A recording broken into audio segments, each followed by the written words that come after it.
This is a video that's been a long time coming. As you can see, this kind of a part here. It's missing something. Missing a shock. You know why? I sent it off to get rebuilt many months ago. In fact, it was actually technically last year. And they finally have sent it back. Just got it in the mail. And there it is, freshly rebuilt, got done by Nolene J6. It's got some aftermarket parts on it because my shock shaft was bad. They got me a new one. Factory shock shaft had 4 clicks in the adjuster. This has like 54. I don't know what I'm going to do with this, so I just set it to 20 and we're going to call it good for now. But I'm going to go ahead and get this thing set up into there. So, as is typical for me, I have a cat on my shoulder. If any of y'all watching this know my car YouTube channel, you'll understand that this is a common thing. Well, very first thing I run into. This does not fit into that, because this is not the factory shock shaft. This thing is way too dang wide, so I'm going to have to grind it down a little bit to make it fit. You'd think that they would have had that figured out, but oh well, I guess that's the kind of stuff you get to do when you mess with old stuff. Remember folks, don't be afraid to modify brand new parts, because aftermarket parts never fit right. We're a little closer. It's going to be a while to be doing this. I'll catch back with you when I'm done. About 15 minutes of grinding on this later, I got it to fit just fine. Got it in there, got it all mocked up. I do need to get my air box put back in, bolted in. But I'm missing a screw for one of the clamps that holds the carburetor to this air box. So I'm going to run off and go get that screw before the hardware store closes. I'm making more progress on this thing to the point where I'm actually putting the pipe on now. And I figured I'd show you one of these little tools that I've made, because I'm always making tools. So this right here is just a little setup. It's a little spring puller to, get the exhaust springs on. It's just 2 pieces of, round steel welded together. And then another piece of round steel with a hook on either end. One small hook, one larger hook. So that way I can hook it onto my spring and pull it on. I got it put back together far enough to where I can actually turn on the fuel up the carburetor, and see if this thing will fire up. So I haven't said it in this video yet, but this thing actually has a fresh, well, not piston, fresh ring in it. I didn't even have to replace the piston. Cylinder was perfectly fine, but it does have a fresh ring in it. So this will be the first fire on this thing in months. First fire with the fresh ring. Now, would you look at that? Got the fire going here. See if we can't get the shop warmed up enough to where the bike will actually try to fire. So it's only like 20 degrees out today, and that's the high. So that's Fahrenheit for y'all out there wondering. Of course, I do have a pretty thick southern accent. You probably figured that. But we're going to try to warm up the shop, see if that ambient heat will kind of transfer into this bike and make it easier to fire. I don't particularly want to try to fire this thing up whenever it's 20 outside, simply because fresh ring and all that stuff, I'm hoping to make it warmer. If I can't get the shop heated up, then I'll just go for tomorrow to be warmer tomorrow. Well, it's warmed up in the shop by about 20 degrees, so I've got this bottle here that I'm going to pre-fill this cylinder with. It's an interesting mix. It's got some 20-to-1 2-stroke gas, which is, of course, what I run in this bike. But it's also mixed with some acetone and Marvel Mystery Oil, because that's just what was already in this squirt bottle.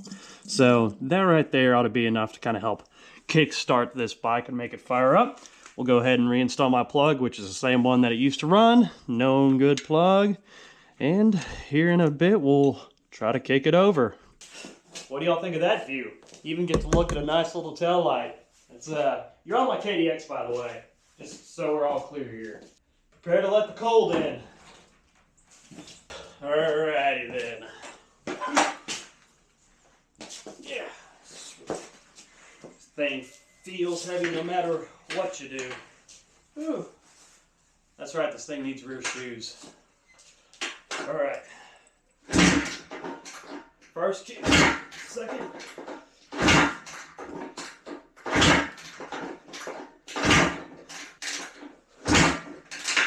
Alright, I'll try this again another time. My foot's starting to hurt. You see, the problem with this 465 is whenever you kick this, you end up smashing your foot straight into the peg. So it's hurting my foot right about there. And of course, I ain't no wimp. But these are a nicer pair of my boots. Well, it's the next day. It's a little warmer. Got this thing outside. I'll let it kind of bask in the sun for a little bit, like, you know, as a snake or something. It's very reptilian in nature, very cold-blooded. Do that old big bore trick of leaning it over. And, well, we'll see if she'll fire today. Obviously still got this thing very, very apart.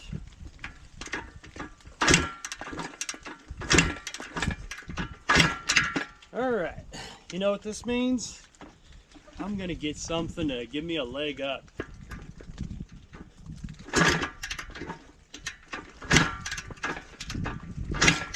To be continued. It's all 30 seconds later and I realized I did something stupid. You know, for those of you out there that are curious, yes, it does help if your spark plug wire is on the spark plug. Mine was not. No wonder this thing didn't want to fire. Alright, watch it fire up like first kick now. Now it's got compression and spark. I was just priming it real good, you know? Ah, dang it, it didn't. Woo, it's trying.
Took this thing for a quick little rip up and down the road, and I say rip, more just kind of easing on it, kind of getting it warmed up a little bit. See, breaking in the new ring, let it warm up, let it cool down, let it warm up, let it cool down, do that a couple times, and then you can really get on it after, you know, 2, 3, 4 times doing that. So I'm gonna let this sit, cool off. I do have to kind of take some things back apart because there's certain things like this tube in the center of that, you're not going to be able to see that real well, are you? Up there, almost had a good view of it. Yeah, there you go. It's not centered in there. It needs to be redone. Real shaky in there. So we'll get this thing kind of fixed up, get all my plastics on it. I do have fresh plastics for this thing for the side because the this side number plate melted. This side over here number plate folded up and ate up by the tire. So we'll get that all done, get this all wrapped up to where it's actually sealed, because there's nothing that seals this thing right now. And after a couple times of letting it heat up, cool down, we'll go take it for a rip. I'm out here in the wind, messing with the good old DG silencer, and let's see if I can't get this puppy out of here. I may need both hands for this. Yeah, there's a reason I'm wearing gloves. I got myself my little fancy tool here, which is just a Allen wrench, 3/8 Allen wrench that I bent up and ground down to use to pull seals and whatnot. And I'm just working it back and forth. It took a little bit to finally get it to come, but once it started going, it's been smooth sailing. Obviously, it just came out. So with that, now I can fiddle around with this wonderful piece that's all janked up. Whew. Man, ain't much packing left in there either. Nice. I'm mainly just focused on this. I'm gonna kind of straighten that back out and see if I can't fix it up. Maybe I'll mess with the packing, but probably not. I'll probably just leave that in there for now, because why mess with something that wasn't bad? But it is bad, but you know, wasn't bad. You know what I mean. So just a quick little fix. I cleaned up this end, got rid of all the chunks that were coming off. I'm gonna flip it around so that way the end that's fairly unaffected is sticking towards the outside where it's gonna index in this whole setup a little better. And we'll just put this back together. Eventually I'll get some stuff to repack this thing. I just don't have any muffler packing right now. Well, now I'm still out here in the wind, trying to make some stuff to replace the parts that are missing. I'm making the little hooks right now that hold the, you know, the little rubber piece that holds the gas tank from doing that kind of business. Yeah, I did get the pipe on, by the way. You know, the silencer, it's all on there and good to go. Well, got my little custom pieces made up. Are they pretty? No, but do they work? Yes, just the same as my little gasket here that's made out of a piece of an old inner tube. Yeah, you're not gonna see that any closer, but it works. Well, I got the bike all put back together and I got Jello on the chin mount for my helmet here. So I'm gonna go ahead and see if I can't get this thing fired up and take y'all for a spin in it. Probably shouldn't leave my phone in my pocket while I'm doing this though. And dollars worth of quarters. Now I am kind of short, so I gotta position this bike in just the right spot. I gotta have a bit of a leg up, you know. All right, let's see what she'll do.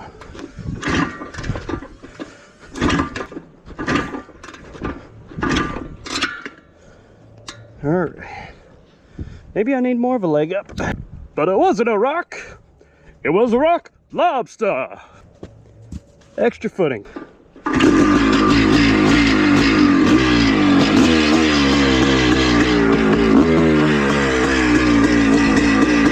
There we go.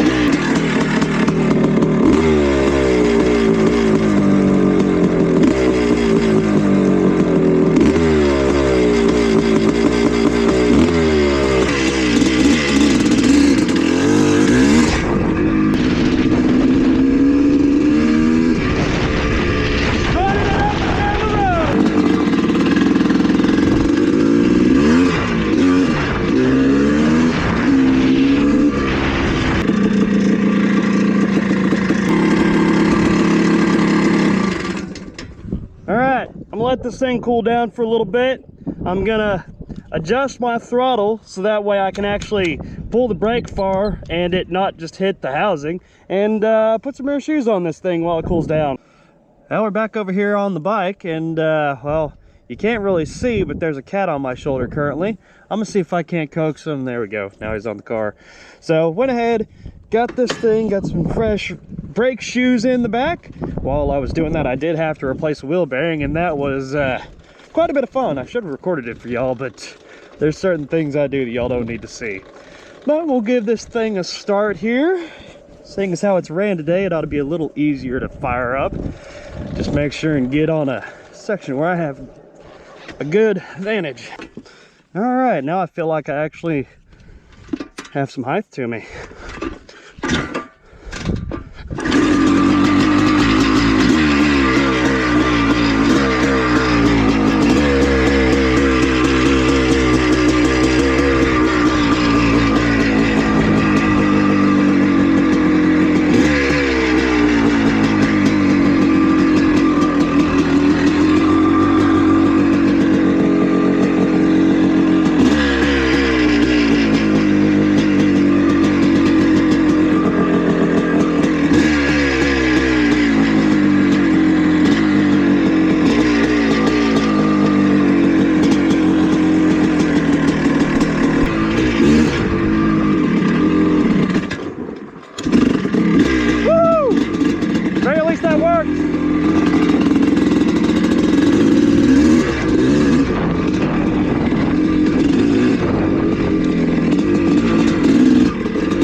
folks. I actually got to ride with my jacket on. I may regret that in a minute though.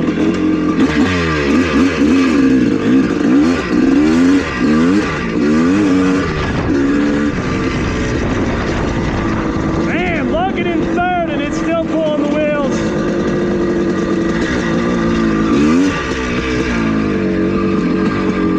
This thing's strong, let me tell you.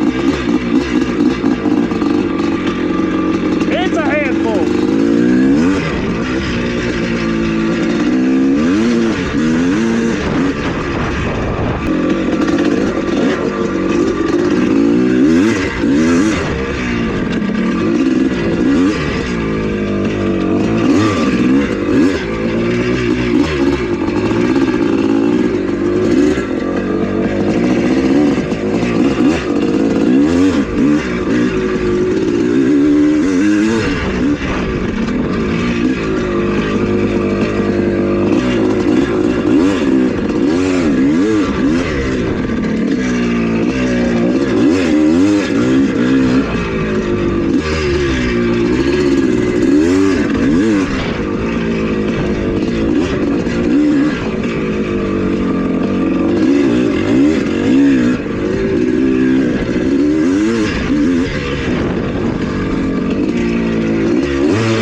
do a little photo shoot here real quick. Well, that's it, folks. I got my bike put back together and ready to go ride. Got a few little things I got to do to it real quick.